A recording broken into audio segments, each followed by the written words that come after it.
pensei que a gente devia falar sobre um tema que para mim é um tema central, que é o tema da unidade de equipe, perfeito? Então acontece que em 1914, que era o período ali foi o final do período das grandes expedições marítimas. As expedições marítimas elas começam no século XV, né? E que acaba tendo, né? Primeiro eles cruzam a África, depois, né? A expedição descobre aqui as Américas, perfeito? Pedro Álvares Cabral chega ao Brasil em 1500. Então, o período das grandes expedições, ele dura, das expedições marítimas, Mar Atlântico, na sua faculdade, né? Então, o período das expedições marítimas, eles se iniciam ali no século XIV para o século XV, designadamente no final, perdão, do século XV para o século XVI, e só termina em 1914. Havia uma última expedição a ser realizada. Os seres humanos, eles tinham essa ideia na cabeça, então um comandante chamado Shackleton se encarrega de fazer a última grande expedição marítima, que consistia em, ele sai do Reino Unido, vai até a Argentina, chega lá na beirinha da Argentina e o seu barco iria para a Antártida. Então eu selecionei aqui, peguei o globo terrestre no Google Earth. Então imagina só, o cara sai lá do Reino Unido, perfeito? Ele é um irlandês, na verdade, ok? Irlanda está aqui.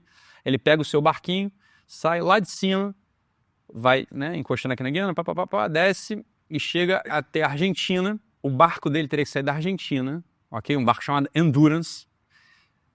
Ele ia aportar aqui na Antártida, ok? 28 homens eram para desembarcar na Antártida e eles, qual que era a ideia da expedição? Eles iam cruzar a pé a Antártida, passando pelo Polo Sul extremo, pelo Sul Magnético, iam cruzar chegando do outro lado. Então, do outro lado, tudo cronometrado, imagina, sem celular, sem, sei lá, comunicação, nada, digo, era 1914, pô. Um outro barco saiu da Nova Zelândia e os estava esperando aqui desse lado, com mantimentos, suprimentos para recebê-los, perfeito? Então nisso consistia a última grande expedição marítima. Então volta para a imagem. Pela imagem a gente vê que alguma coisa parece que não deu certo, né? Quer dizer, o barco deles emperra, empaca, numa grande geleira.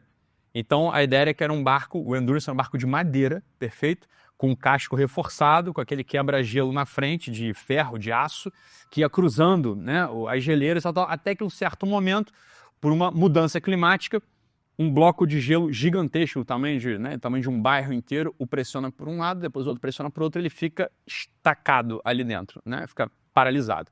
O que acontece é que eles vão tentando se safar dessa história, em algum momento o comandante fala, o barco vai afundar, e manda toda a equipe sair, abandonar o barco, perfeito? Com os mantimentos que sobraram e realmente horas depois o barco vai a pique, vai a fundo.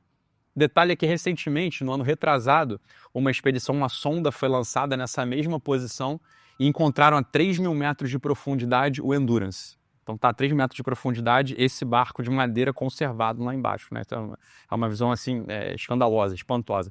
O fato é que esse comandante, o Shackleton, desembarca os sujeitos e fala, bem, agora a gente precisa simplesmente sobreviver. Então você imagina, estão no extremo sul, sem comunicação, 28 pessoas, num dos ambientes mais inóspitos do planeta Terra, e o comandante precisa mantê-los vivos e precisa conseguir arranjar uma forma de resgatá-los, né, deles serem resgatados. Alguns meses se passam, ele vê que ninguém vai atrás deles, né, digo, não tem resgate vindo, não tem resgate próximo. Ele pega um barco de salvamento pequeno, 6 metros de distância, o barco de salvamento, coloca 6 sujeitos ali dentro e vai remando de volta para cima, perfeito? Esse barco chega num certo momento, o barco naufraga também na costa de uma ilha, que ele não sabe se é exatamente a ilha que ele precisava chegar.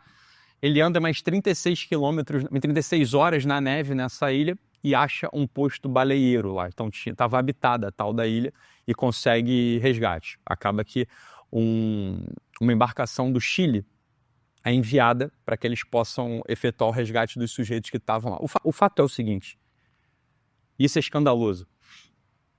Os 28 caras que desembarcaram em 1914, 2 anos depois foram resgatados todos com vida. Nenhum morreu. É uma coisa espantosa, né? Então ficou conhecida. Vamos lá, o Shackleton não conseguiu fazer a missão dele, ele não cruza o sul, né? O extremo sul da Terra, ele não consegue, mas essa história virou filme, virou livro, né? Quer dizer, tem centenas de livros, dezenas de livros publicados sobre essa história, tem documentários, tem filmes e tal, vale a pena mesmo ler e ver. Uma coisa, né? O que me pega dessa história? Eu sempre fico pensando, o que salvou a equipe, o que salvou esse time? Porque um dos relatos num sobrevivente é o seguinte, olha, Não me espanta que todos tenham sido resgatados com vida.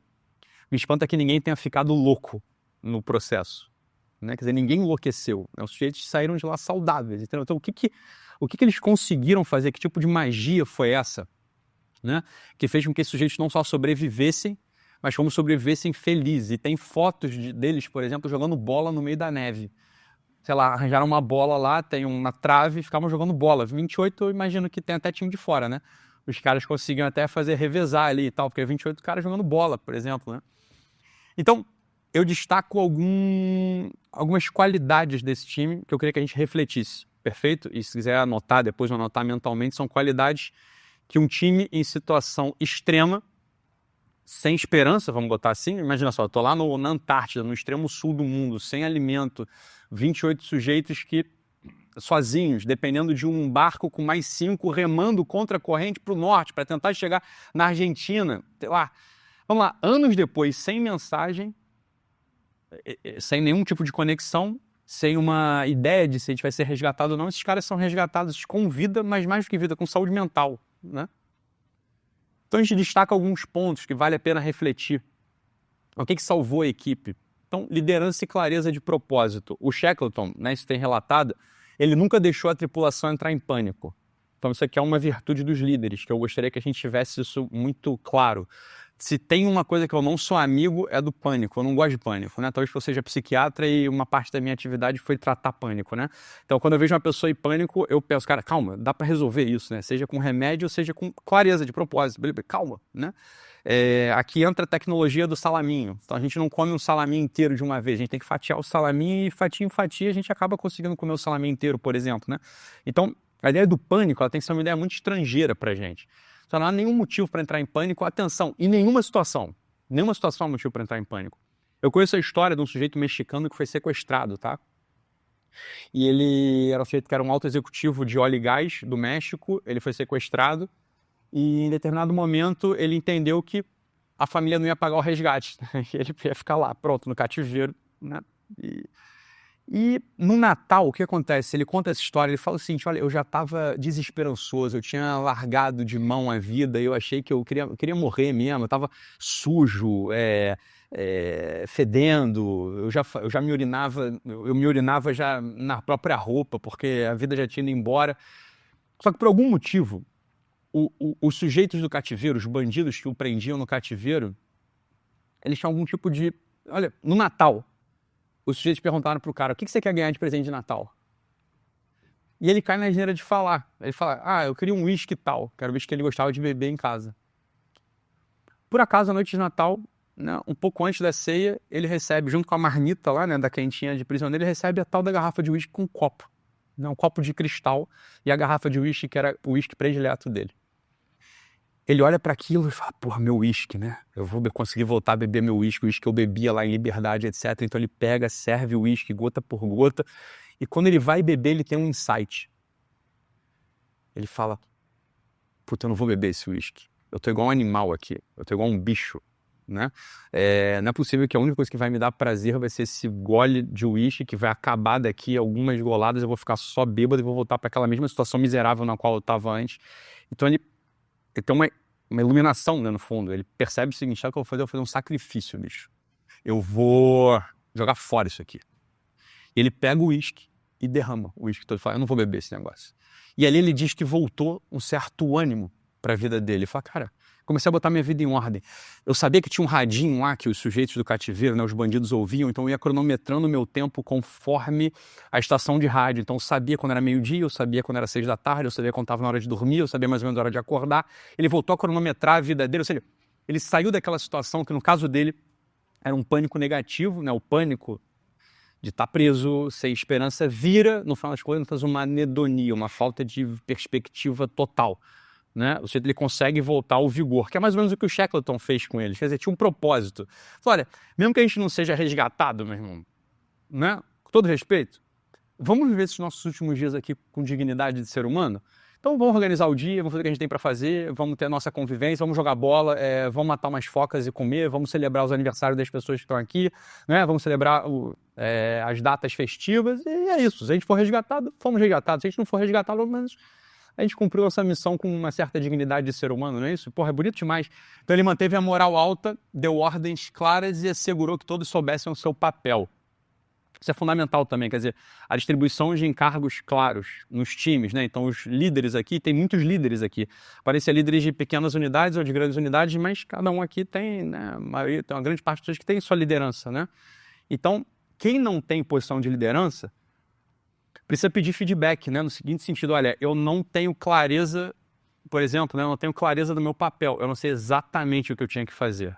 Uma parte do desânimo, uma parte do pânico, uma parte dessa sensação de, porra, será que esse é meu lugar? Será que é isso que eu tenho que fazer? Será que eu tenho motivação? Tô meio sem propósito? Vem, no final das contas, não vem de uma nuvem negra que está pairando sobre a gente, não. Vem de uma coisa muito mais simples.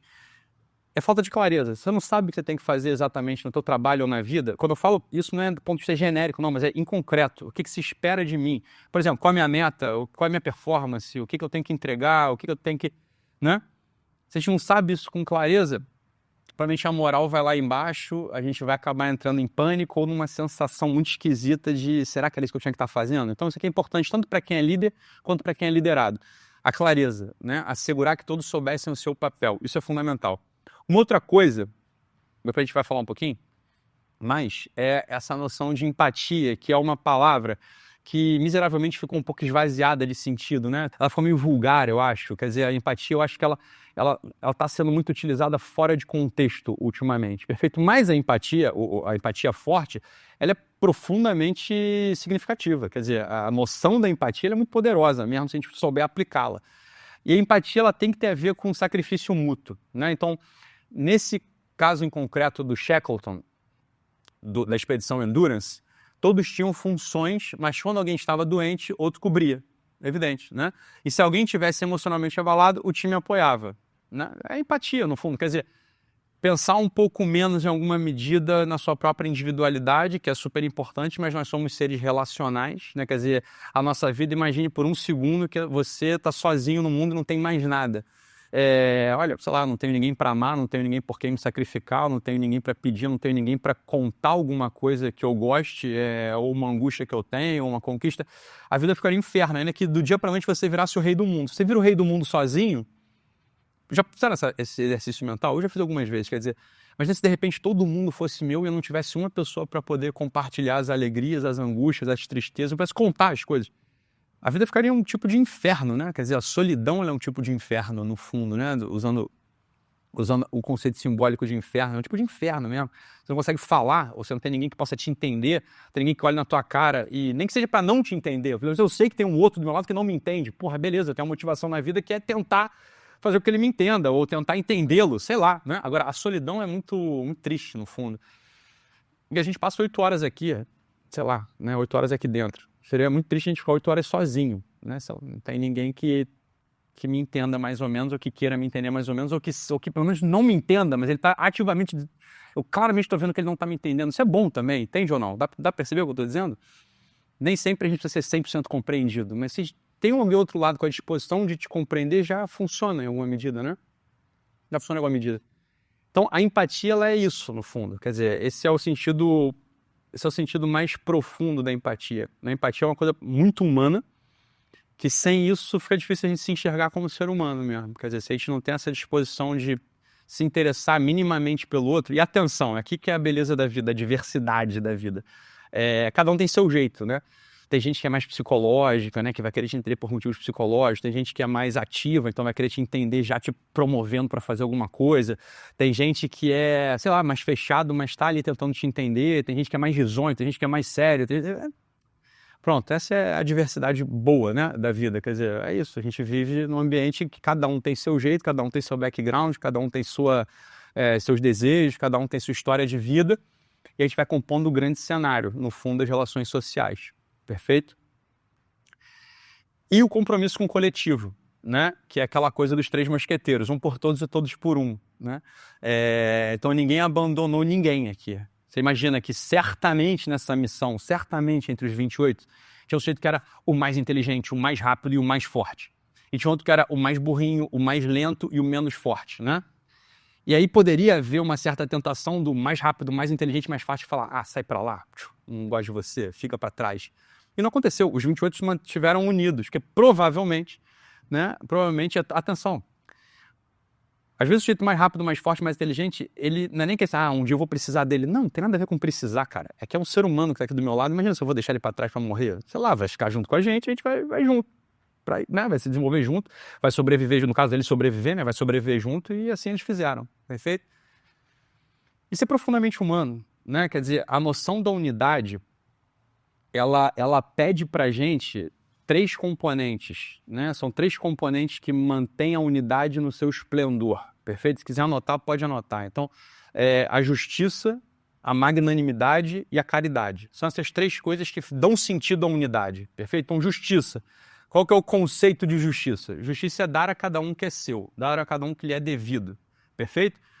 Dar a cada um o que lhe é devido é o elogio quando cabe, a correção quando cabe, o ombro amigo quando cabe, a bronca quando cabe, o fica quieto quando cabe, entende ou não? Isso é justiça, né? Quer dizer, imagina se eu estou sendo absolutamente impertinente, eu estou sendo absolutamente desagradável, o que é justo? É justo que eu receba uma correção, né? Cala a boca, Ítalo, né? Isso é justo, e é o melhor, né? Então pronto, é isso aí, isso é o justo, isso é bom. O que é a magnanimidade? O que é a magnanimidade? Eu não falei até hoje o que é a magnanimidade, Depois eu falo na próxima hora eu falo também. E a caridade no final das contas, a caridade é querer o bem pro outro, no fundo. O que é a caridade? Caridade, claro, que a gente entende caridade, é o modo como as coisas acabaram ficando na nossa cabeça, né? A caridade ela acaba sendo compreendida para uma grande parte das pessoas como, sei lá, dar dinheiro para mendigo, né? Ou ajudar um orfanato. Isso também é caridade, é evidente, né? Quando você dá dinheiro para um mendigo, quando você ajuda um orfanato, é uma das faces da caridade, né?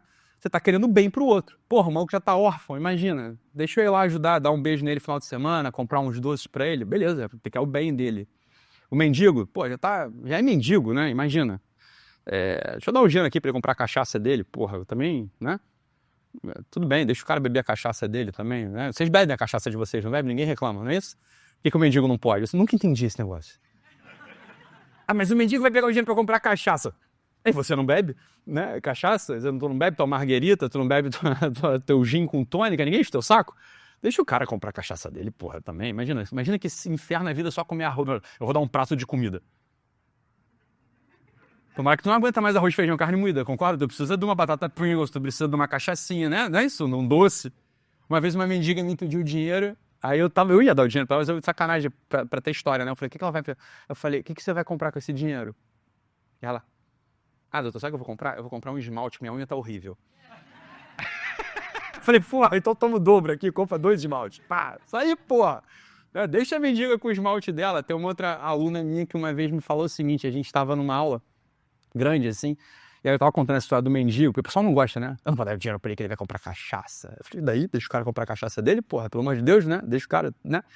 E aí, tem o pessoal que não entende isso, né? Acho que mendigo tem que comprar só comida. Eu dou comida, mas não dou dinheiro. Porra, é inferno, né? Coitado do mendigo, porra, deixa ele. Aí uma aluna minha que tinha essa cabeça de não dou, ela fez exercício de tanto me ouvir falar nisso um dia, falou assim, saiu de casa com R$50 no bolso. Falou, hoje eu vou dar dinheiro pro mendigo. Aí tava lá no Leblon, ela morava no Leblon. Aí tava no Leblon e viu um mendigo. Foi chegando perto dele, como quem não quer nada. Aí o mendigo, doutor, não, tia, me dá dinheiro. Aí ela pegou, olhou pra ele, tirou os R$50, né, da bolsa e deu os R$50 pro mendigo. Ele virou pra ela e falou assim, em voz alta, pra todo mundo ouvir. Valeu, piranha! Falou.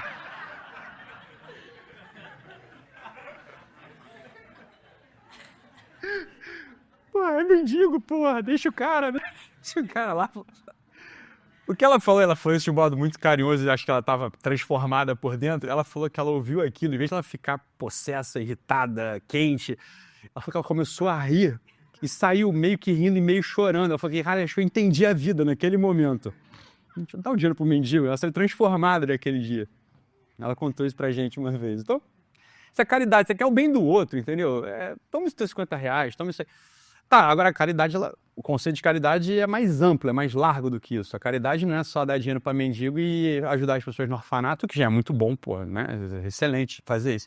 A caridade acontece no dia a dia, com o filho, com o marido, com a esposa, com o amigo, com o colega de trabalho, ou seja, a gente tem que querer o bem do outro, né? Querer que o outro melhore. No final das contas, né? Seja uma pessoa melhor, uma pessoa mais feliz, né? Fazer mais agradável a vida, né, das pessoas no final das contas. Então, a noção da unidade, atenção, para a gente poder imaginar que a gente está formando um time, uma equipe que tem unidade, tem que ter essas 3 coisas.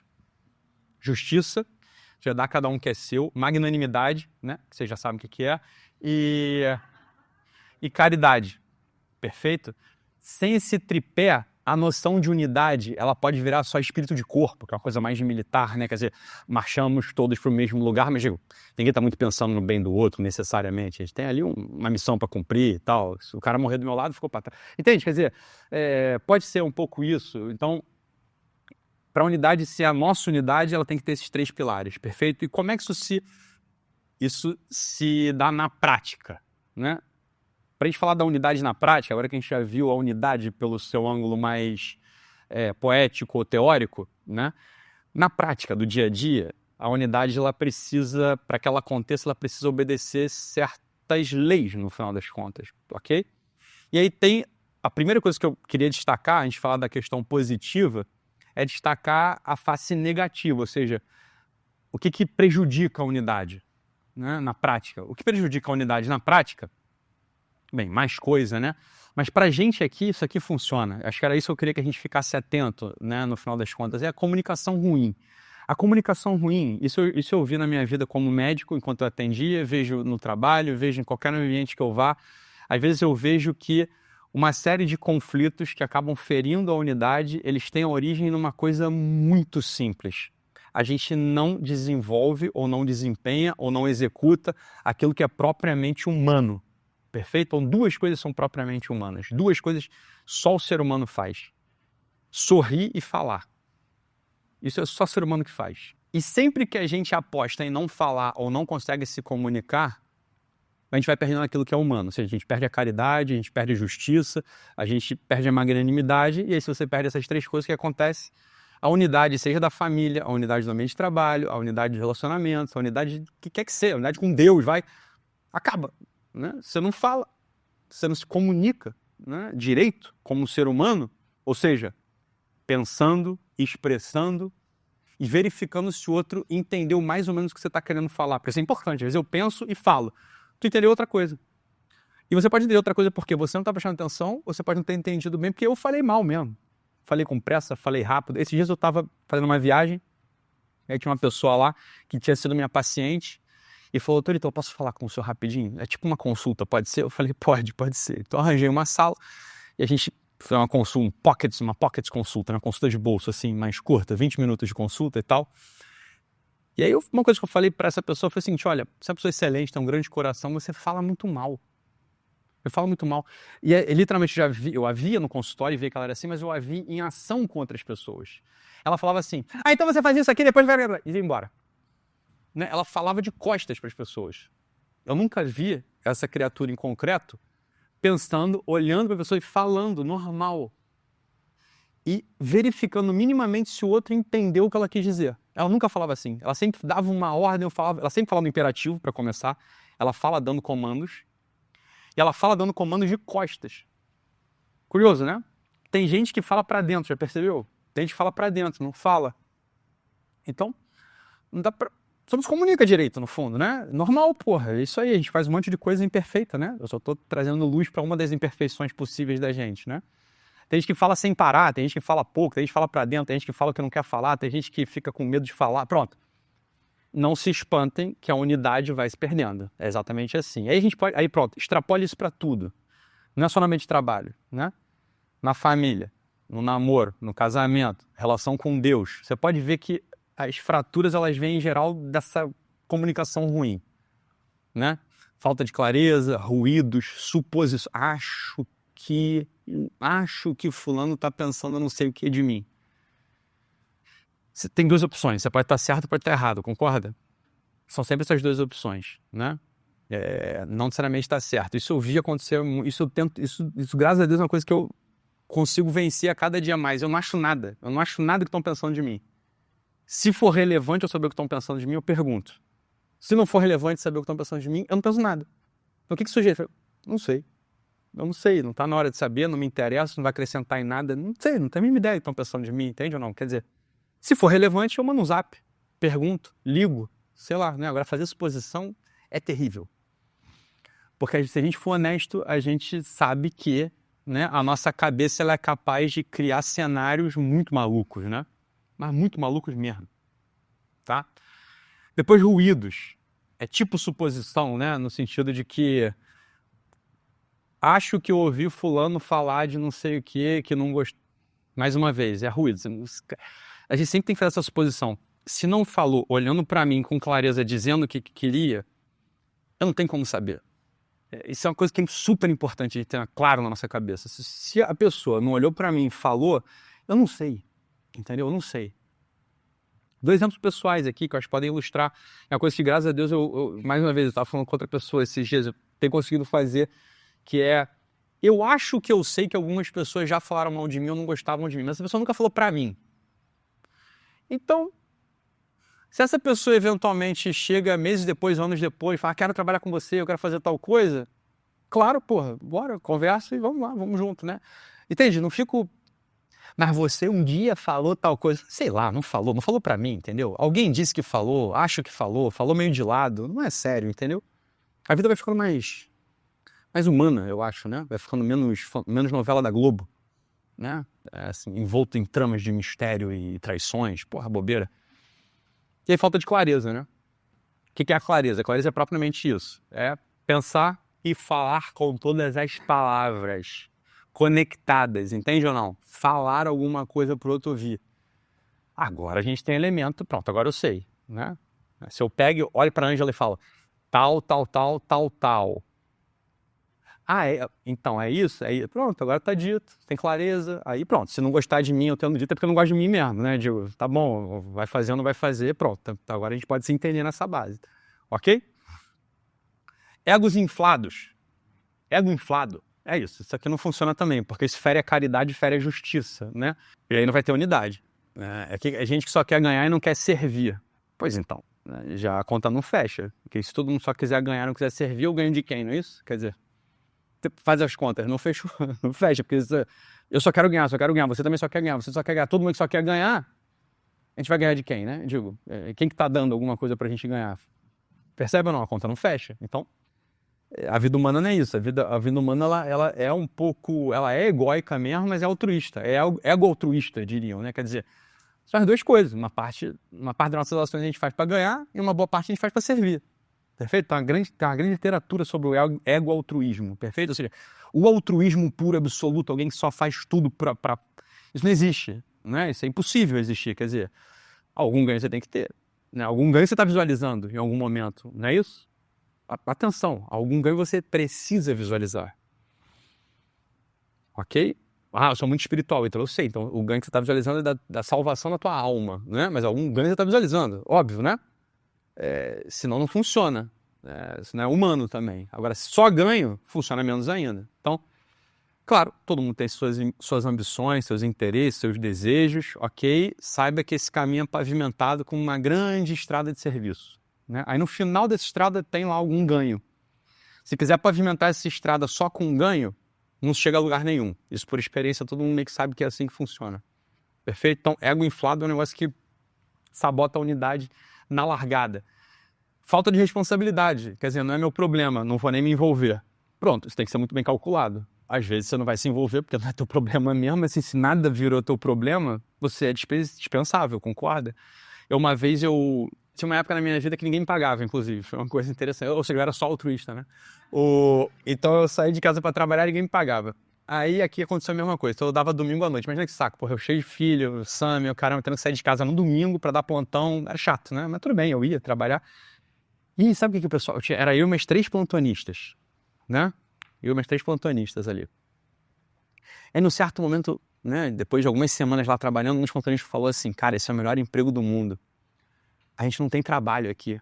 Tem 3 pacientes só no CTI, ou seja, nada, né? A gente chega lá, a gente ganha para dormir. Coisa boa. Aí eu virei para ele e falei assim, cara, esse é o pior emprego do mundo.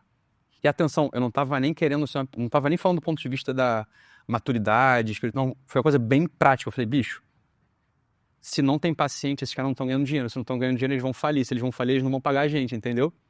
Isso é o pior emprego. A gente tem que procurar outro emprego, porque isso aqui não vai durar, dito e feito, né? Pagaram o primeiro mês, não pagaram o segundo nem o terceiro e quebrou o hospital, literalmente. A gente teve que remover todos os pacientes que tinham, que eram um total de 6 na época. Então o que acontecia com muita frequência era que a gente era bobão, a gente ia, e às vezes o plantonista do dia seguinte não chegava. Claro, não está sendo pago, ele não vai trabalhar.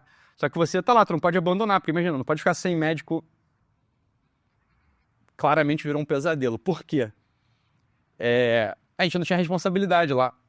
Olha que coisa maluca, né? Quer dizer, não tem responsabilidade, você vai ser dispensado em algum momento, não é isso? Você não serve, porra. Não serve, então não tem função para você. Você vai ser dispensado, né? Então essa coisa de evitar... Eu sei que aqui ninguém faz isso, mas é bom... Em alguns momentos a gente pode fazer isso na vida, né? Isso seria ruim. Então essa coisa de o menor esforço, não pego mais do que eu tenho que pegar, etc., dentro das horas de trabalho... Assim, tá cavando uma vida ruim, no fundo, né? Quer dizer, não vai progredir, não vai ser descansado em algum momento, né? A primeira instabilidade, qualquer lugar que você tenta, o primeiro a ir embora, é assim mesmo que funciona a vida, né?